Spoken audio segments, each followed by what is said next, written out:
함께 읽도록 하겠습니다. 마태복음 5장 1절 2절입니다. 한 목소리로 읽습니다. 시작.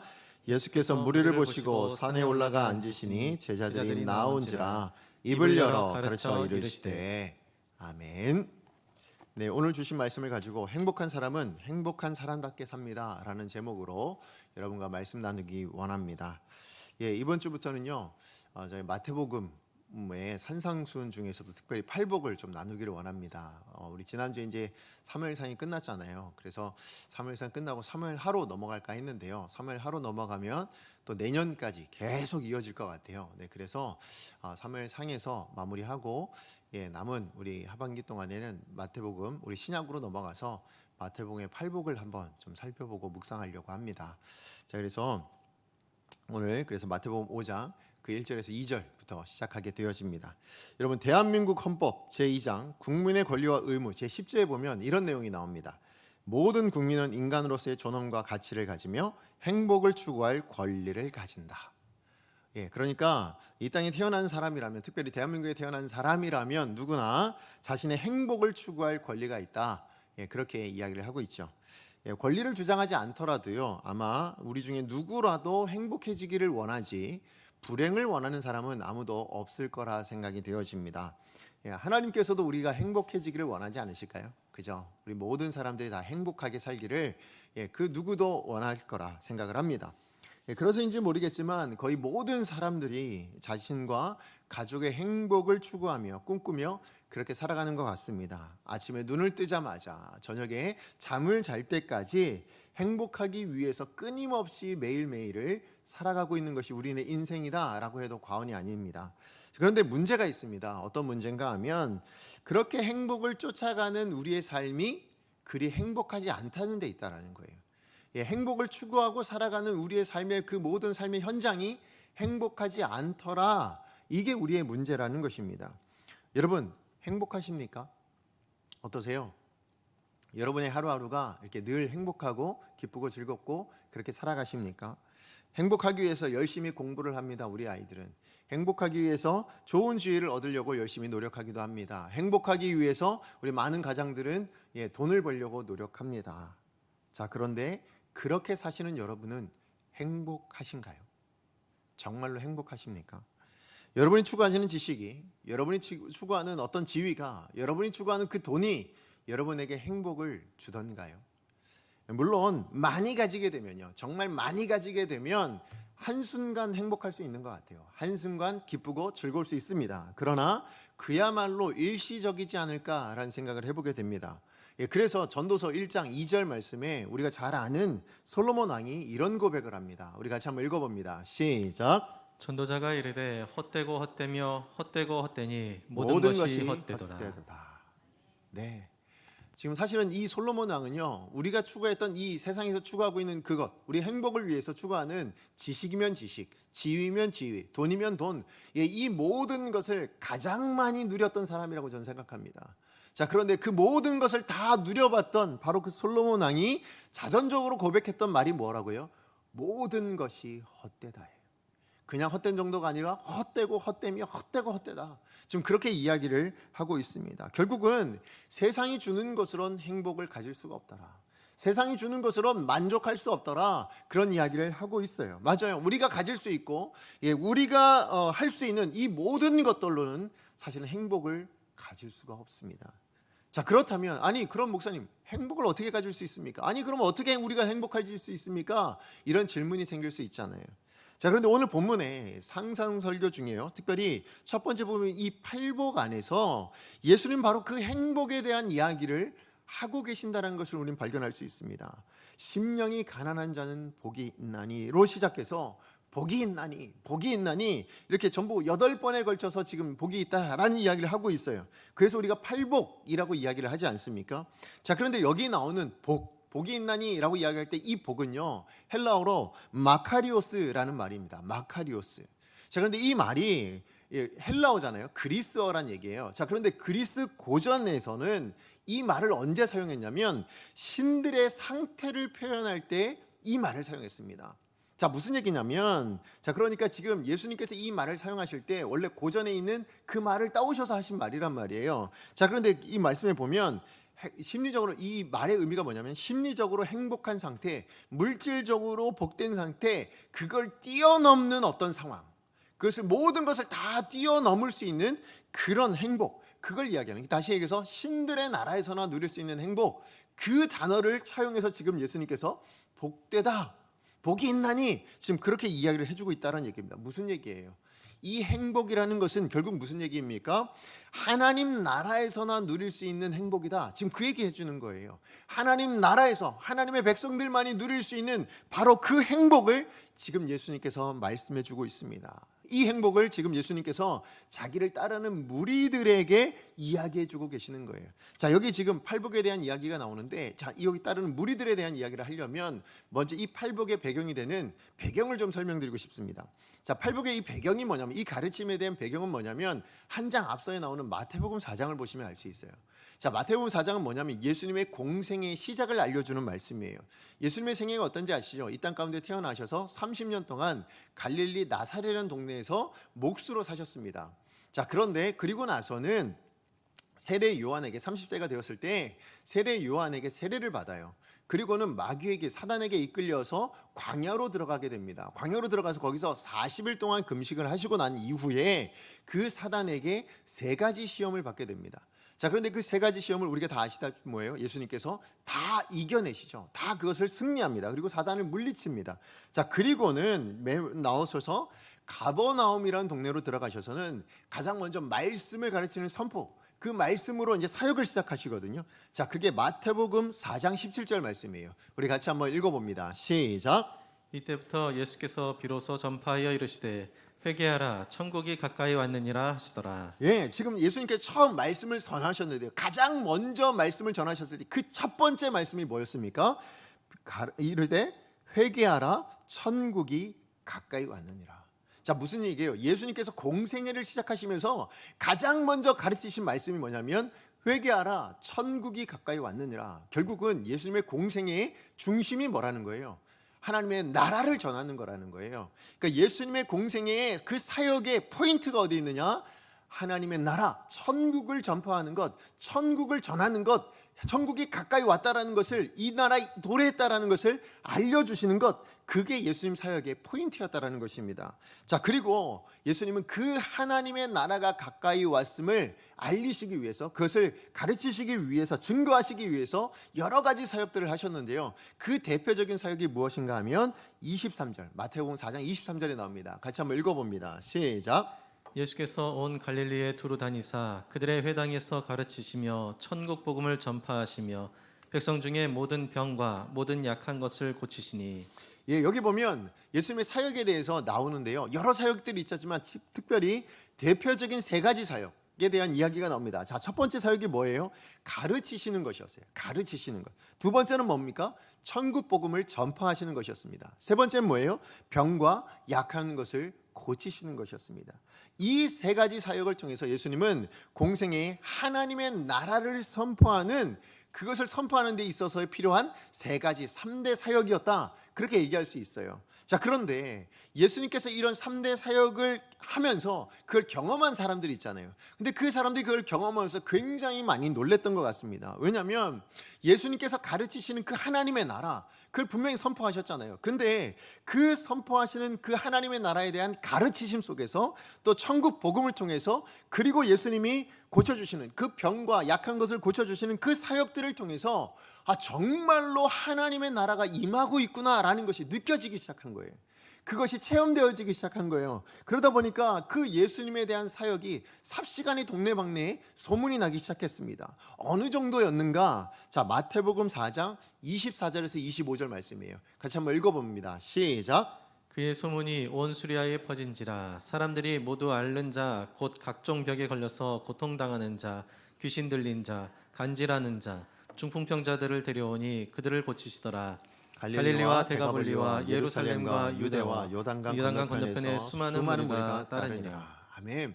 지금 여기 24절에 나온 수리아는 이스라엘 외곽에 있는 이방 지역이에요. 자, 이방 지역이었을 뿐만 아니라 지금 25절에 보면 이스라엘의 온 지역에까지 예수님에 대한 소문이 난 거예요. 그리고 나서는 그 소문을 듣고는 누가요? 수많은 사람들이 지금 찾아왔다고, 그렇게 이야기를 하고 있습니다. 예수님을 따르고 있다고 그렇게 이야기하고 있어요. 자, 그런데 이때 예수님 앞에 나왔던 사람들이 어떤 사람들인가를 한번 보셔야 돼요. 자, 24절 보니까 뭐라고 얘기하고 있습니까? 모든 앓는 자라고 이야기하고 있어요. 모든 앓는 자. 그래서 뭐예요? 각종 병에 걸려서 고통당하는 자, 귀신 들리고 간질 들린 자, 중풍병자, 이런 사람들, 그리고 그런 사람들을 데리고 또 온 사람들이 있었을 거 아니에요. 그죠? 혼자 움직일 수 없으니 그 사람들을 데리고 온 그들의 가족이거나 친구들이거나 이런 사람들이 다 모이다 보니까 정말 수많은 무리가 되어 그들이 예수님을 따랐다라고 이야기를 하고 있습니다. 예, 맞아요. 이 사람들 한번 생각해 보시면 그야말로 절망적인 사람들 아닙니까? 그죠? 정말로 병을 고칠 수 없었던 사람들, 어디에서도 특별히 가족들 한번 생각해 보세요. 이들을 데리고 왔던 가족들, 친구들 한번 생각해 보세요. 자기가 가지고 있는 것으로, 가지 재산들로 다 투자해서 이 사람을 고치려고, 간질 걸렸든 중풍 걸렸든 아니면 어떤 병에 걸렸든 귀신 들렸든 고치려고 얼마나 많이 노력을 했겠습니까? 정말 열심히 노력했을 거예요. 그런데 안 되니까, 예, 그것이 돼도 안 되니까 정말로 힘들어 했던 사람들, 정말 절망에 빠질 수밖에 없었던 사람들, 바로 그 사람들이 지금 예수님을 찾아왔다는 거예요. 다시 얘기해서 행복이라는 것과는 아예 관계가 없었던 사람들, 전혀 무관했다고 이야기할 수 있을 만한 그런 사람들이 지금 예수님을 찾아왔다고 얘기하는 거예요. 그런데 예수님을 찾아왔더니 어떤 일을 합니까? 그렇게 고칠 수 없었던 그 병이 나음을 입는 거예요. 그것이 고쳐지기 시작하는 거예요. 걸을 수 있게 되어지고요, 귀신 쫓겨나기 시작하고요, 아무런 발작이 없어지게 되는, 잠잠하게 되는 그런 일들을 만나게 되어진 겁니다. 그리고 나서 그 사람들이 듣게 되어지는데 무엇을요? 예수님의 가르치심을 듣는 거예요. 천국 복음을 듣게 되어지는 거예요. 그러다 보니 그게 너무 좋으니까 어떻게 해요? 예수님을 떠날 수가 없었어요. 예수님을 따르기 시작한 거예요. 그래서 예수님을 쫓는 사람들이 엄청나게 많다가 그들이 무리가 되었다, 수많은 무리가 되었다, 그렇게 얘기하는 겁니다. 자, 그렇게 따르는 그 수많은 무리들을 향하여 예수님께서 지금 뭘 얘기하신 거예요? 팔복을 이야기해 주시는 거예요. 산상의 설교를 말씀하고 계시는 것입니다. 그게 1절에서 2절입니다. 우리 1절 2절 말씀 다시 한번 읽어볼까요? 5장 1절 2절입니다. 시작. 예수께서 무리를 보시고 산에 올라가 앉으시니 제자들이 나온지라 입을 열어 가르쳐 이르시되. 아멘. 여기 말씀에 보면요, 예수님을 가르침을 받는 무리들이 나왔다가 그 다음에 제자들이라는 표현이 또 나와요. 자, 근데 어떤 목사님께서요, 저 1절에 나오는 이 무리들과 그 다음에 제자들을 구별해서 이런 설교를 하시는 걸 제가 들었어요. 병 고침만 기대하는 무리가 되지 말고 예수님의 가르치심을 받는 제자가 되자, 뭐 이런 설교를 하셨어요.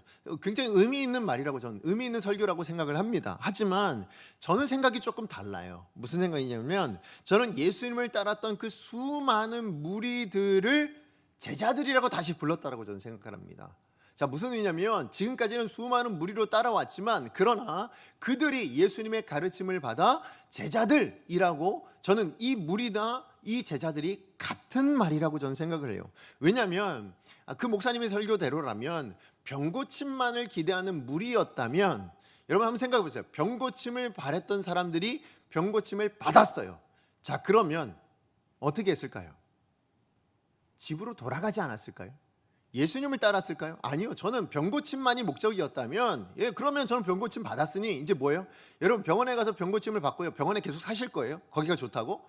아니죠. 떠나갈 거잖아요. 집으로 다시 돌아와서 내 삶의 현장으로 돌아가야 될 거 아니에요. 자, 그러니까 만약에 병고침만이 목적이었다면 이 사람들은 이미 예수님 따르지 않았을 거예요. 그냥 돌아갔을 겁니다. 다 흩어졌을 거예요.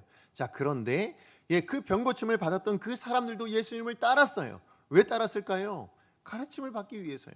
그러니까 가르침을 받는 것이 제자의 조건이라면 이미 이 무리들은 제자라고 말해도 과언이 아니다라고 저는 생각을 합니다. 뿐만 아니라 여러분, 이 팔복을 들어야 될 사람들이 누구일까요?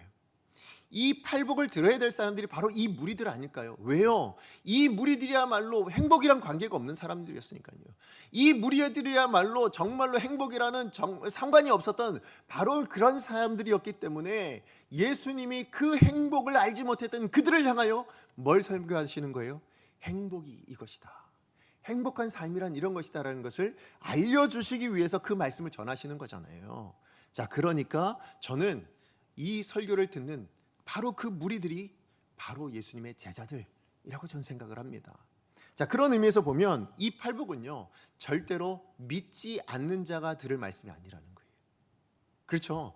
이 팔복을 듣는 사람들은 누구여야 하냐면 세상에 믿지 않는 사람들이 들어야 될 말이 아니라 누구요? 믿는 우리들을 향하여 주시는 하나님의 말씀이라는 것을 반드시 기억하셔야 됩니다. 예, 하나님의 사람들을 향하여 주시는 예수님의 말씀이라는 것을 반드시 기억해야만 돼요. 자, 그래서 여러분, 팔복은요, 그런 의미에서 보면 오늘 저와 여러분을 향해서 주시는 말씀이에요. 그죠? 이 팔복은 세상 어떤 사람들이 아니라 바로 예수를 믿고 구원받아 하나님의 사람이 되어진 예수의 제자로 살아가는 바로 저와 여러분을 향해 주시는 하나님의 말씀임을 반드시 기억해야 될 줄로 믿습니다. 예, 우리는요, 세상을 향해 소금이라 부르심을 받은 사람들이에요. 세상의 빛이라 부르심을 받은 사람들이에요. 그게 13절 말씀 이후에 나오지 않습니까? 예, 맞아요. 세상의 소금의 역할을 감당하는 사람들, 세상의 빛의 역할을 감당하는 사람들을 향하여 주시는 말씀, 그게 바로 팔복이다, 산상설교다라는 것을 알 수가 있습니다. 자, 그런데 문제는 뭐냐면 여러분, 팔복을 살면 우리는 행복할 수 있는 거예요. 팔복의 말씀대로라면 우리는 행복한 사람들인 거예요. 그런데 왜 우리는 행복하지 않을까요? 이게 문제 아닙니까? 여러분, 우리는 하나님의 사람들이고 팔복에 따르면 우리는 행복한 사람들이어야 되는데 왜 우리는 행복을 누리지 못하고 살아갈까요? 왜 우리는 하나님의 사람임에도 불구하고 하나님의 성도라고 이야기하면서도 우리의 삶 안에는 그 행복이 잘 느껴지지 않느냐는 거예요. 뭐가 문제일까요? 그것은 팔복을 살아내지 못하고 있기 때문 아닐까요? 다시 얘기해서 우리 세상의 소금이라고 부르심을 받았고 세상의 빛이라고 부르심을 받았는데 세상의 소금답게 살지 못하고 있기 때문에 세상의 빛처럼 살고 있지 못하기 때문에 우리가 이 행복을 누리지 못하는 것은 아닌가라는 생각을 할 수 있다는 것입니다. 여러분, 아까 제가 질문을 드렸죠. 여러분 행복하십니까? 여러분 오늘도 행복하신가요? 만약에 이 질문에 대하여 예, 저는 행복합니다 라고 당당하게 이야기할 수 없으시다면 그것은 우리의 삶을 한번 돌아봐야 된다는 거예요. 성도된 우리의 삶. 어쩌면 우리의 인생이 맛을 잃은 소금처럼 빛을 잃어가는 등불처럼 팔복에 대해서는 아무 상관없는 것처럼 그렇게 살아가고 있기 때문에 우리가 그런 삶을 살지 못하고 있기 때문이 아닌가라는 반성을 해볼 수 있어야 된다는 거예요. 그런 의미에서 저는 팔복을 하나하나 이렇게 세세히 좀 살펴보기에 앞서서 팔복의 서론으로서 우리 팔복 전체를 통해서 주시는 우리가 깨달아야 되는 이 행복한 삶을 위한 전제 조건 두 가지를 좀 먼저 살펴보기를 원합니다. 자, 첫 번째예요. 자, 팔복을 통해 우리가 깨달아야 되는 행복한 삶을 위한 전제 조건. 첫 번째는 뭔가 하면요, 행복한 삶이라는 것은 우리 존재 자체가 행복한 존재로 변화되어야만 된다라는 거예요.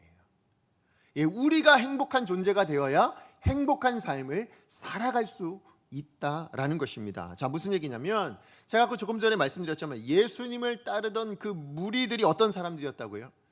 행복할 만한 어떤 조건도 없었던 사람들이요.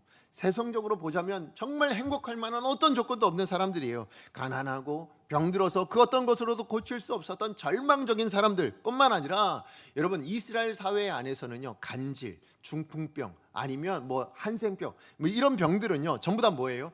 가까이 하지 말아야 될 사람들이었어요. 왜요? 하나님께 저주받았던 사람들, 하나님께 벌을 받은 사람들이라고 생각을 했거든요. 그래서 자기가 처했던 그 사회에서도 벗어나서 따로 살아야만 했던, 따로 모여 있어야만 했던 바로 그런 사람들이었어요. 예, 맞아요. 하나님께 벌 받거나 저주받아 가까이 할 수 없었던 귀신 들린 자, 간질병자, 중풍병자, 이런 사람들이 지금 예수님을 따랐다라고 이야기를 하는 바로 그 무리들이잖아요.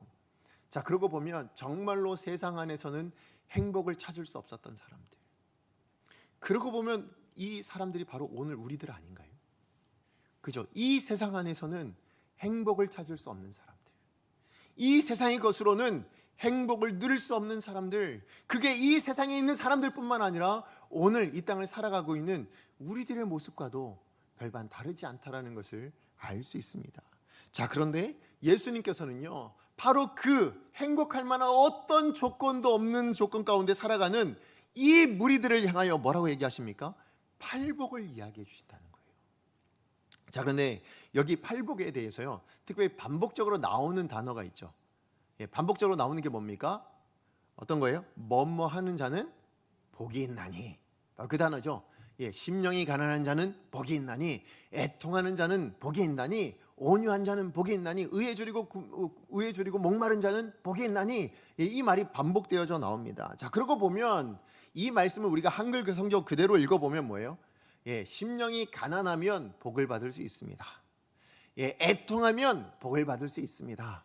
마음이 온유하면 복을 받을 수 있습니다. 마치 이렇게 들리잖아요. 그죠? 그러니까 마치 어떤 것이 선행되어진 그 조건을 지키면 그러면 복을 받을 수 있는 것처럼, 예, 심령이 가난해지면 복을 받을 수 있고, 애통해지면 복을 받을 수 있고, 온유해지면 복을 받을 수 있고, 마치 그런 조건을 이야기하는 것 같잖아요. 자, 그런데 여러분, 이 원어대로 직역을 해보면 조건이 아니에요. 전혀 다르게 들려집니다. 자, 무슨 얘기냐면 제가 원어대로 그냥 그대로 한번 읽어드릴게요. 3절에 보면 이 원어는 어떻게 되어 있냐면 먼저 나오는 게 복되다라는 선언이에요. 복되다, 심령이 가난한 자들이요, 천국이 그들의 것이기 때문이다.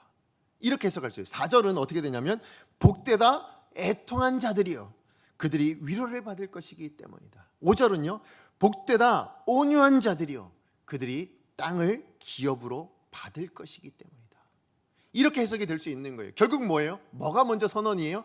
복되다가 먼저 선언이에요. 그죠? 너희들은 이미 복되다라고 선언하고 있는 거예요. 지금 이 말씀을 듣고 있는 그 무리들을 향하여 너희들은 복된 존재다, 이렇게 선언하고 있는 거예요. 복되다. 누가요? 심령이 가난한 자들은 복되다. 지금 그 얘기하는 거예요. 왜요?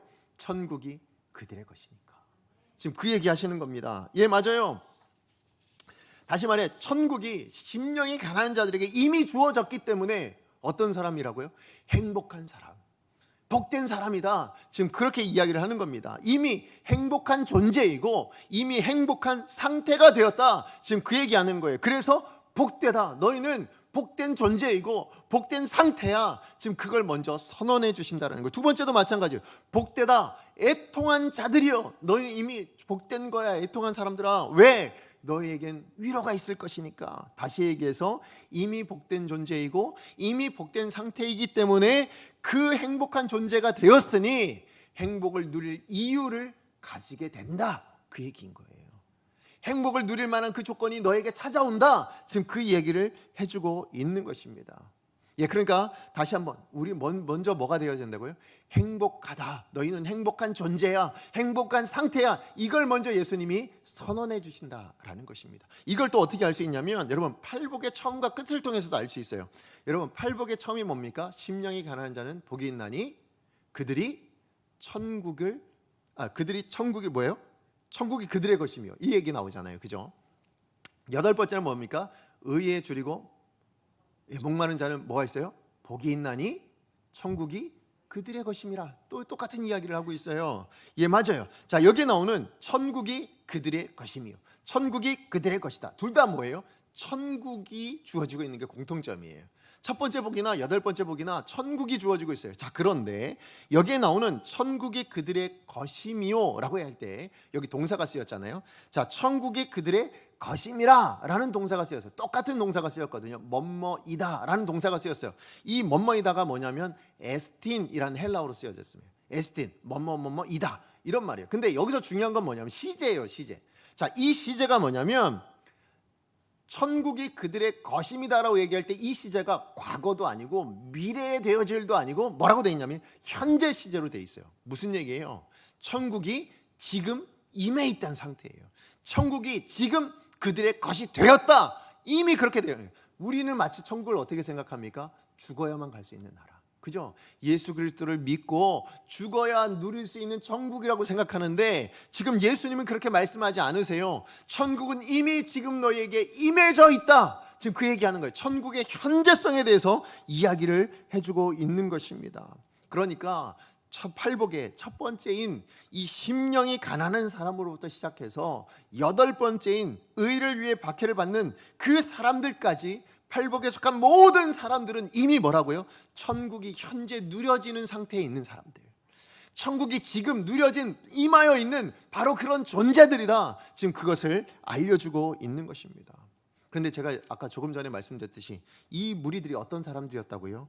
세상적으로는 행복할 만한 어떤 조건도 없는 사람들이었는데, 그런데 그들에게 누가 찾아오신 거예요? 예수님이 찾아오신 거예요. 그리고 그들을 향하여 예수님께서 하나님 나라에서 하나님의 나라에 가르쳐 주셨고 천국 복음을 선포하여 주셨어요. 그들의 병을 고쳐 주셨어요. 그야말로 예수님을 따라 가르침을 받는 이 무리들은 거기서 천국을 누리지 않았을까요? 그렇죠? 거기서 천국의 행복을 누렸을 거예요. 천국의 기쁨을 누렸을 거예요. 이 땅에선 도무지 가질 수 없었던 바로 그 기쁨과 행복과 만족과 그 즐거움을 그 예수님과 함께 있는 그 자리에서 누릴 수 있었던 거예요. 맞아요. 천국이 그들에게 임해 있었다라는 것이죠. 여러분, 다시 한번 말씀드려요. 예수님을 따르던 무리들은요, 세상적으로 보면 뭐라고요? 행복할 만한 그 어떤 조건도 없어요. 정말 가난하고 힘없고 저주받았다고 여길 만한 그런 사람들이 예수님으로 말미암아서요, 예수 그리스도로 말미암아서 천국 복음을 듣게 되어졌고 예수님의 가르침으로 순종함을 받아 복되다 선언받는 행복한 인생, 세상의 소금이 되고 빛이 되어지는 인생이 되었다고 이야기를 하고 있습니다. 그렇다면 저와 여러분은 어떤가요? 오늘 저와 여러분은 어떻습니까? 우리도 마찬가지 아닙니까? 우리도 예수 그리스도로 말미암아 하나님의 자녀이지 않습니까? 우리도 예수 그리스도로 말미암아 천국 복음을 가지고 우리도 이 땅을 살아가는 사람들 아닌가요? 우리도 예수 그리스도로 말미암아 우리가 도저히 감당할 수 없었던 모든 죄악들을 치료받고 노임받아 구원받은 하나님의 백성들 아니냐고요. 그렇다면 오늘 저와 여러분을 향하여 예수님이 보신다면 뭐라고 말씀하실까요? 복되다 강성교회 성도들이여, 이렇게 말씀하시지 않겠냐고요. 복되다 하나님의 사람들이여, 이렇게 말씀하실 것이라 믿습니다. 예, 맞아요. 우리는 이 땅 가운데 팔복에 담겨져 있는 그 모든 하나님 나라의 행복을 모두 보장받은 사람들이에요. 우린 그런 사람들입니다. 우린 모두 그런 존재가 이미 되었습니다. 그러므로 우리는 하나님이 말씀하시는, 오늘 예수님께서 말씀해 주시는 이 팔복을 기대할 만한 사람들인 거예요. 이 팔복에 담겨져 있는 하나님의 말씀에 담겨져 있는 이 약속들을 우리는 기대할 수 있는 사람들이라고요. 그러므로 여러분, 이제 여러분 이 말씀 끝나고 돌아가셔서요, 이 마태복음 5장을 계속해서 한번 묵상하세요. 계속 읽어보세요. 그리고는 정말로 기대하고 사모하는 마음이셨으면 좋겠어요. 이 팔복에 담겨져 있는 은혜가 내게 누려지는 은혜였으면 좋겠습니다. 내게 누려지는 행복이었으면 좋겠습니다. 우리 가정 가운데 있는 행복이었으면 좋겠습니다. 이런 마음이, 이런 기대가 있는 저와 여러분이 되어주시길 원합니다. 사모하셔야 돼요. 정말 사모하셔야 돼요. 왜요? 우리는 그런 존재이니까. 우리는 행복을 이미 누릴 존재로 구원받았으니까. 그렇기 때문에 행복하지 않는 우리 삶에 이 행복을 다시 찾을 수 있도록 기대하고 소망하는 마음이 저와 여러분에게 있기를 간절히 소원합니다. 다시 한번 말씀드려요. 행복한 존재가 되어야 행복을 가질 수 있는 거예요. 그럼 반드시 기억하셔야 됩니다. 자, 그런가 하면 두 번째입니다. 팔복을 통해서 우리가 깨달아야 될 행복한 삶을 위한 전제 조건 두 번째는 뭔가 하면요, 그래서 우리가 행복한 존재인데, 행복한 존재인 우리가 행복하기를 원하신다면 뭐 해야 되는 거예요? 세상 사람들과 다르게 살아야 된다는 거예요. 이게 팔복을 통해서 우리 가운데 말씀하시는 바예요. 당연한 이야기이지만 너무나 중요한 이야기입니다. 선거는 세상 사람들과 다르게 살 때 비로소 이 세상은 알지 못하는, 이 세상에서 누릴 수 없는 그 행복을 누리게 된다는 말씀이에요. 다시 말해서 우리가 지금 이 세상에서 행복을 누리는 이유는 누리지 못한 이유가 뭐라고요? 세상 사람들과 다르게 살지 못하니까. 그래서 우리가 못 누린다라는 거예요. 행복한 존재인데, 이미 행복을 가질 만한 자격이 있는 사람들인데 우리가 그걸 누리지 못하는 건 왜라고요? 세상 사람들과 다르지 못한, 세상과 똑같은 삶을 살아가고 있기 때문에 누리지 못한다라는 것입니다. 여러분, 예수님 말씀하시는 팔복이 그런 거 아니에요. 예, 심령이 가난한 자는 복이 있나니. 여러분, 심령이 가난한 게 어떻게 복이 됩니까? 여러분, 가난한 게 복이에요?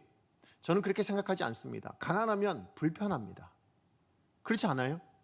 예, 가난하면 정말 불편해요. 예, 물질이 많으면 뭐예요? 부자가 되면 편리하지 않습니까? 정말 편안하게 편리하게 그렇게 살아갈 수 있어요. 자, 그러면 가난한 건 불편한 거예요.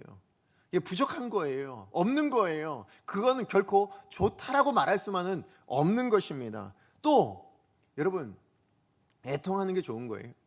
우는 게 좋은 거예요? 여러분 어떻게 하세요? 여러분 배우자가 날마다 애통하고 울고 있어요. 좋으세요? 아니, 여러분의 자녀가 맨날 애통하고 울고 있어요. 좋은가요? 아니요, 좋지 않아요. 또 심지어는 오늘 말씀에 나오는 온유하고 의에 줄이고 긍휼히 여기면 그럼 복이 올까요?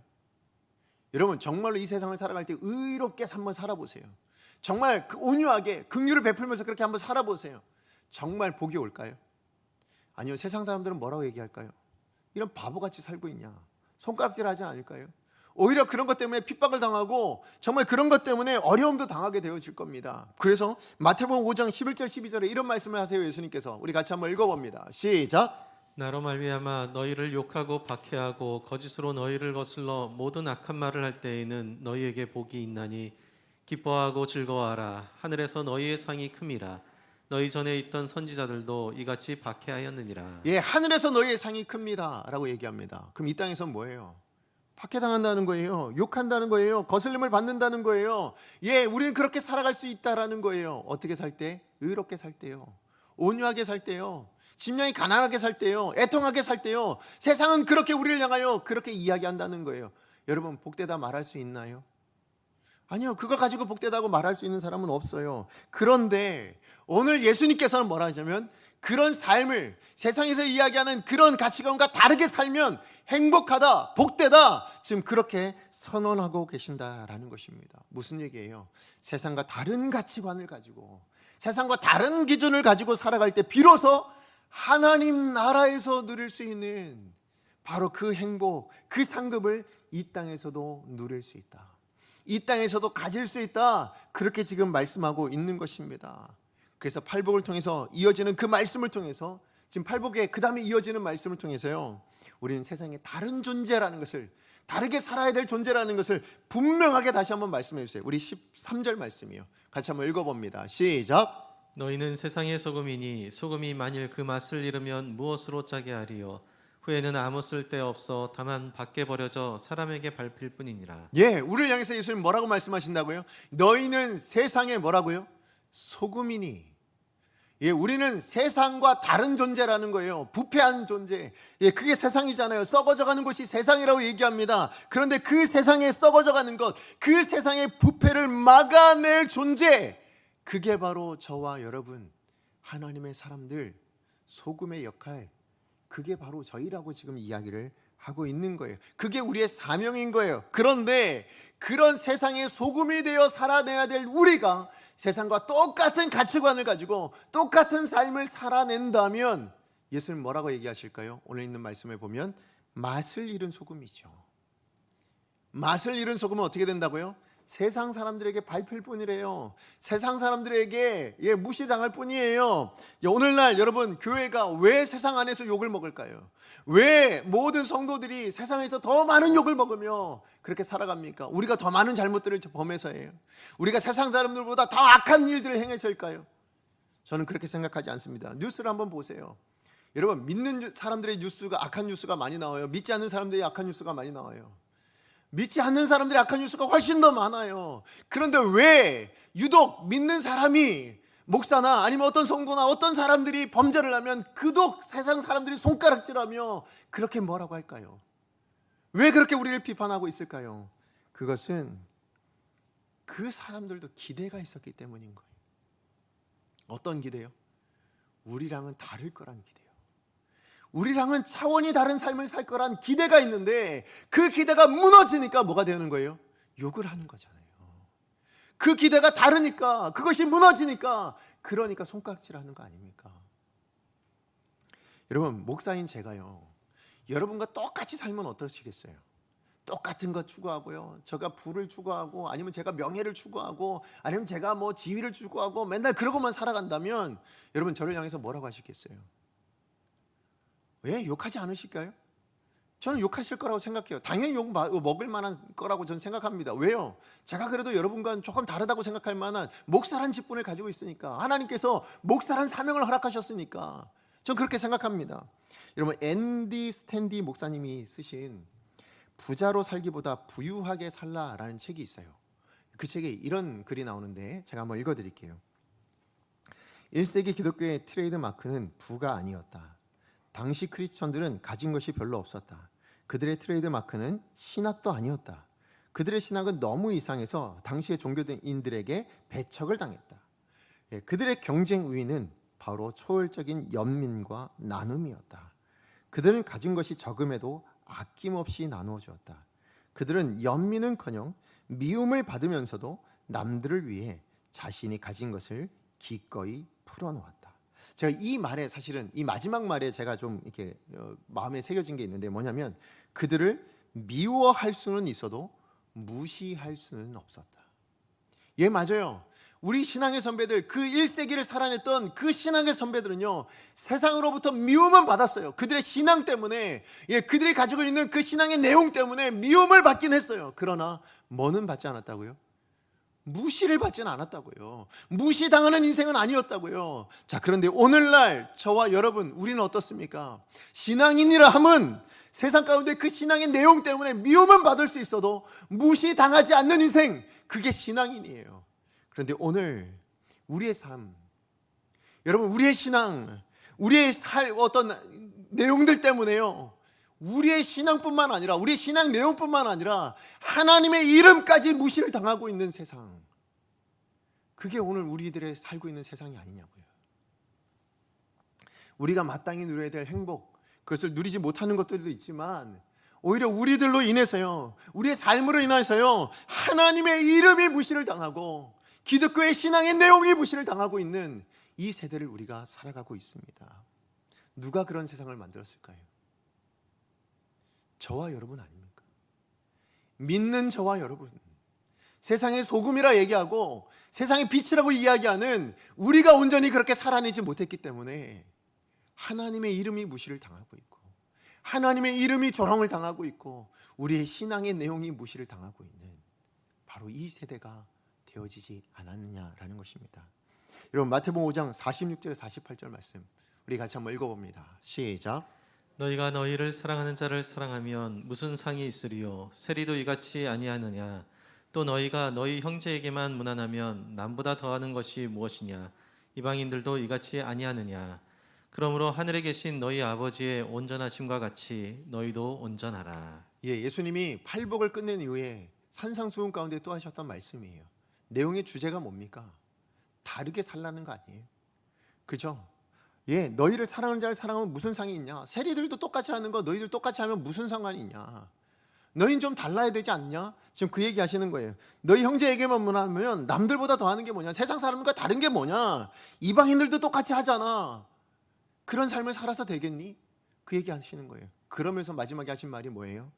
하늘에 계신 너희 아버지처럼, 너희 아버지의 온전하심처럼 너희도 온전하게 살았으면 좋겠다. 너희의 세상의 삶의 기준이 세상과 똑같은 가치관 기준이 아니라, 세상 사람들이 아니라, 그보다 조금 더 나은 것이 아니라 아예 달라야 된다고 얘기하는 거예요. 우리의 삶의 기준이 어디라고요? 하나님 아버지라고 그렇게 이야기를 하고 있습니다. 맞아요. 우리는요, 세상과보다 조금 나은 기준을 가지고 살아내는 사람이 아니라 세상과 다른 기준을 가지고 살아내야 될 사람들이 바로 하나님의 사람들이에요. 다르게 살 때에, 그럴 때에 우리가 하나님이 주시는 행복을 누릴 수 있다고 얘기를 해주시는 거예요. 그래서 우리는 뭐라고요? 세상과 다르게 부르심을 받은, 그 사명을 받은, 그 소명을 받은 하나님의 자녀들이에요. 세상의 소금이라고 사명을 부여받았고요, 세상의 빛이 되라고 사명을 부여받은 사람, 그게 바로 우리 강성의 모든 성도님들이라는 거예요. 이 땅에 하나님의 사람들이라고 말씀을 하고 있습니다. 그래서 우리가 읽었던 48절 말씀처럼 하나님, 하늘에 계신 너희 아버지, 우리 아버지의 온전하심과 같은 기준을 가지고 우리가 이 땅에서 온전하게 살아낸다면 하나님께서는 반드시 우리의 삶을 행복한 삶으로 책임져 주실 줄로 믿습니다. 우리가 왜 이 땅에서 행복을 못 누릴까요? 우린 이미 행복을 보장받은 존재인데 행복을 누리지 못하는 이유는 세상과 다른 가치관, 그것으로 살아내지 못하고 있기 때문에 라고 말씀하고 계시는 겁니다. 그러므로 저와 여러분, 다르게 사셨으면 좋겠어요. 세상과 다른 기준으로 살아내셨으면 좋겠습니다. 하나님의 자녀답게 좀 삽시다. 하나님의 사람답게 좀 삽시다. 우리 팔복을 받은 사람처럼 삽시다. 우리 세상의 소금처럼 삽시다. 세상의 빛으로 살아갑시다. 그것을 위해서 팔복을 더 묵상하셔야 돼요. 팔복을 깊이 묵상하셔야 돼요. 읽고 또 읽고 가능하면 암송하실 수 있었으면 좋겠어요. 여러분, 이 팔복은요, 해도 되고 안 해도 되는 말씀이 아니에요. 하나님의 사람이라면 누구나 이 모든 것을 다 지켜내야 될 말씀이라고, 그래서 우리 가운데 주신 말씀임을 우린 반드시 기억해야 될 줄로 믿습니다. 말씀의 결론을 맺습니다. 우리는 행복한 존재로 부르심을 받은 사람들입니다. 그래서 세상과 다르게 살기를 요청받고 있습니다. 마치 구약시대에 보면요, 하나님께서 어떻게 하셨어요? 이스라엘 백성들을 먼저 출애굽하게 해주신 이후에 시내산으로 인도하셔서 뭘 주셨어요? 율법을 주셨죠. 왜 주셨습니까? 하나님의 백성답게 살라고.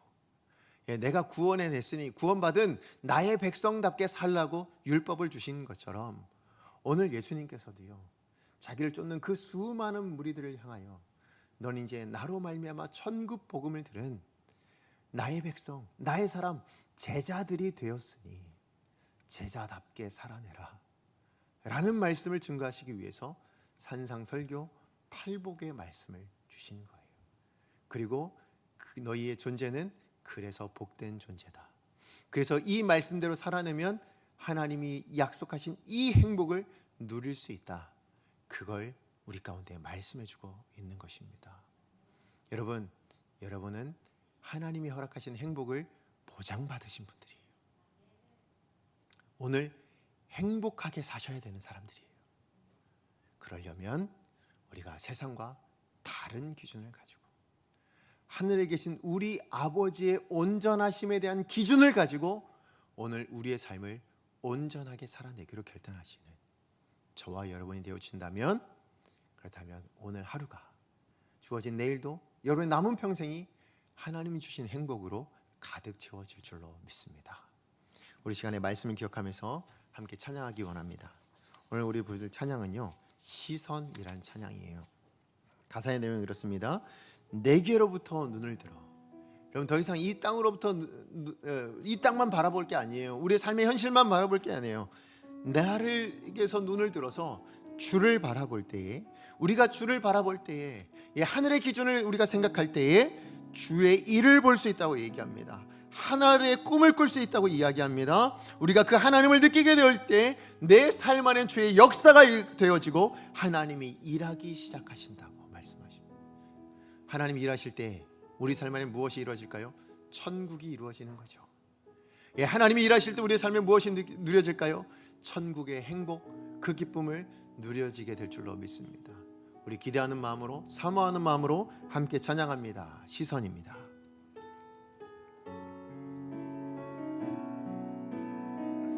내게로부터 눈을 들어. 내게로부터 눈을 들어 주를 보기 시작할 때 주의 일을 보겠네. 주의 일을 보겠네. 내 작은 마음 돌이키사, 내 작은 마음 돌이키사 하늘에 꿈꾸게 하네. 주님을 볼 때 모든 시선을 주님께 드리고 살아계신 하나님을 느낄 때 내 삶은 주의 역사가 되고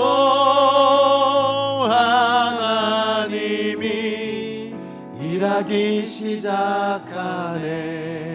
성령이 나를 변화시켜, 성령이 나를 변화시켜 모든 두려움 사라질 때, 모든 두려움 사라질 때 주의 일을 보겠네. 주의 일을 보겠네.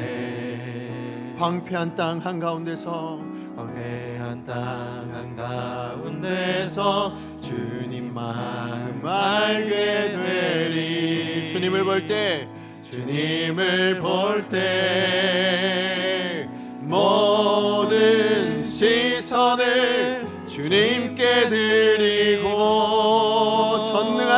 하나님을, 전능하신 하나님을 느낄 때 세상은 주의 나라가 되고 하나님이 일하기 시작. 우리 두 손을 들고 모든 시선을 주님께 들고, 모든 시선을 주님께 드리고, 살아계신 하나님을 느낄 때에, 살아계신 하나님을 느낄 내 삶은 주의 역사가 되고, 내 삶은 주의 역사가 되고 하나님이, 다시 한번 고백합니다. 모든 시선을 주님 앞에 올려드립니다. 모든 시선을 주님께 드리고, 살아계신 하나님을 느낄 때에, 살아계신 하나님을 느낄 때 내 삶은 주의 역사가 되고 하나님을 일하게. 다시 한번 마지막으로 고백합니다. 모든 시선을 주님께 드리고, 전능하신 하나님을 느낄 때 시선을 주님께 드리고, 전능하신 하나님을 느낄 때, 전능하신 하나님, 나는 안 됩니다. 오직 하나님으로만 됩니다. 세상은 주의 나라가 되고 하나님이 일하기 시작한, 마지막입니다. 모든 시선을 주님께 드리고,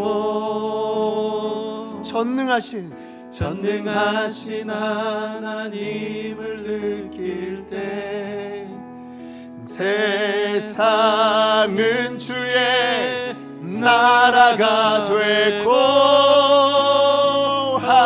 하나님이 일하기 시작하네. 아멘. 우리 시간 아침의 말씀을 기억하면서 함께 기도합니다. 우리는 구원받은 하나님의 사람이에요. 우리는 복되다 하나님께 인정받은 이미 행복한 존재들입니다. 그런데 왜 우리가 행복을 못 누릴까요? 여러분의 삶을 한번 돌아보세요. 왜 내 삶엔 행복이 없는가? 왜 내 삶엔 행복이 이렇게 부족한가? 하나님의 뜻대로, 하나님의 말씀대로, 팔복대로 세상의 소금인 것처럼, 세상의 빛처럼 그렇게 살지 못해서인 것은 아닌가 돌아보고, 오늘 찬양의 가사처럼 모든 시선을 주님 앞에 올려드리고, 전능하신 하나님만을 내가 사모합니다. 이제 내가 변화되어 내 삶 안에 하나님의 역사가 일어나고, 내 삶 안에 하나님의 나라가 임하게 되어지고, 그래서 내가 하나님 나라에서 누릴 은혜와 행복을 누릴 수 있는 복된 인생이 되게 하여 주시옵소서. 주여 능력을 주옵소서. 우리 한 번에 주 하나님 앞에 기도합니다. 주여 능력을 주옵소서. 하나님 주 앞에 기도하며 나아갑니다. 그렇습니다. 우리의 삶을 주님 앞에 올려드립니다. 하나님, 정말 우리의 삶이